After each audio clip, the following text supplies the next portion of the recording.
Xiangshan finally puts the pieces together, realizing that the godlike golden warrior clearing the battlefield is the very same level 12 passenger who mysteriously vanished from the ship. The rest of the crew completely loses their minds, unable to understand how a mere level 12 could possess such absurd, universe-breaking power. Masha grits her teeth in sheer disbelief, muttering that while exceptional geniuses certainly exist, wiping out level 12s as if they were nothing but insects is simply impossible to explain. Even the veteran expert Babaluo breaks into a cold sweat as he recognizes the sheer gravity and danger of the situation. The tension on the bridge rises as the screens flash with violent explosions, making everyone on board realize that Lu Sheng is about to clash head-on with a level 13 powerhouse. But the stakes are impossibly high because he isn't just facing a single boss, as there are 5 level 13 pirate commanders waiting to tear him apart. Out in the cold vacuum of space, the bandaged assassin senses Lu Sheng's massive aura, but he smiles confidently after confirming the kid is only level 12 and decides to handle this newcomer himself. The other pirate captains quickly offer to join the fight, wanting to help him secure what looks like an incredibly easy kill. However, the arrogant assassin completely dismisses their help, charging straight toward Lu Sheng with a massive surge of energy, absolutely convinced that no level 12 could ever defeat him. The pirate assassin hurtles forward like a blazing purple meteor, pouring every single ounce of his power into his final, devastating charge. He loudly boasts that he is going to teach Lu Sheng a harsh lesson about the brutal, insurmountable gap between level 12 and level 13. Unleashing his ultimate technique, the Dead Blade, the assassin clashes head-on with Lu Sheng's blinding golden light. But as it turns out, that gap does not exist.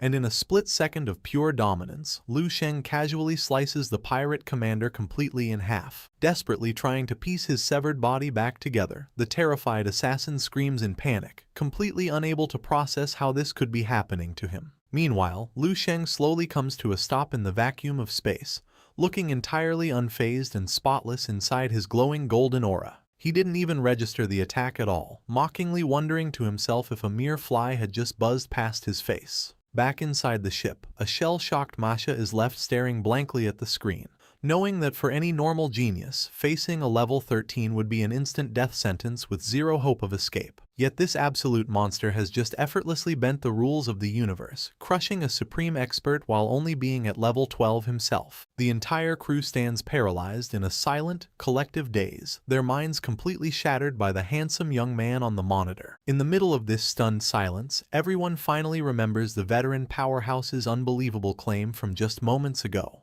It turns out Haijidao wasn't exaggerating at all, and this ridiculous level 12 really is their god-tier savior, single-handedly turning the pirate fleet into cosmic scrap metal. The crew suddenly realizes that the veteran master wasn't crazy, and that this young man truly does have the combat power to turn the entire battle around. With Lu Sheng easily destroying the enemy's front line, they quickly calculate their own assets, realizing they still have 3 level 13 defenders left on their side. What once seemed like a completely suicidal situation has suddenly transformed into a highly winnable battle to break through the pirate blockade. Wu Tian steps up and proposes that if he and Babaluo coordinate their efforts, they can easily pin down 2 of the remaining level 13 pirate leaders. To prove he is ready to risk everything, Babaluo activates a forbidden secret technique, temporarily suppressing his soul injuries to restore 80% of his combat power. Xiangshan eagerly adds that she can personally pilot the warship's heavy defenses to stall a third pirate boss all on her own. Counting down the remaining enemies, Wu Tian notes that since Lu Sheng already took out one of them, there is only one pirate commander left unaccounted for. He confidently turns to Haijidao, telling the old master to pick his target so they can finally wrap this battle up. The entire bridge turns to look at Haijidao with burning, hopeful eyes, suddenly united and ready to launch their grand counter-offensive. After staring death in the face for so long, the rest of the crew is suddenly filled with overwhelming hope, practically cheering at this miraculous turn of events.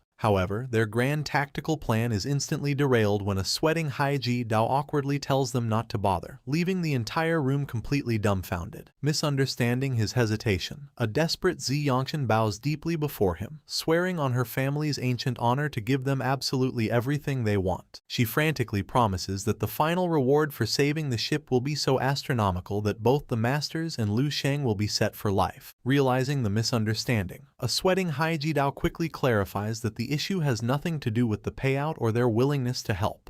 Losing his patience, Babaluo barks at him to just spit out whatever hidden demands he has so they can make their move before it's too late. Wu Tian sternly reminds him that the clock is ticking, and their golden opportunity to strike is quickly slipping away. He points out that as a veteran of the alien battlefield, Hai Jidao should know the immense importance of combat timing better than anyone else. Waving his hands in a panic, the old master frantically tells them that they are completely getting the wrong idea about the situation. He explains that his objection isn't about the rewards, but that he literally means there is zero reason for any of them to even step outside the ship. Wu Tian is left speechless as Hai Jidao casually adds that putting together a tactical battle plan is a complete waste of time. Pointing a firm finger straight at the tactical monitor, the master declares that their absolute best move is to simply sit back and let his disciple handle the situation. He confidently states that Lu Sheng doesn't need any backup at all and is fully capable of slaughtering the remaining pirate lords entirely on his own. The crew stands frozen in silence, struggling to process the absurd idea of a single level 12 taking on a fleet of level 13 space pirate leaders completely on his own. Before they can even begin to digest this shock, Hai Jidao mentions that he has one more massive truth to drop on them. He casually confesses that Lu Sheng isn't actually his disciple,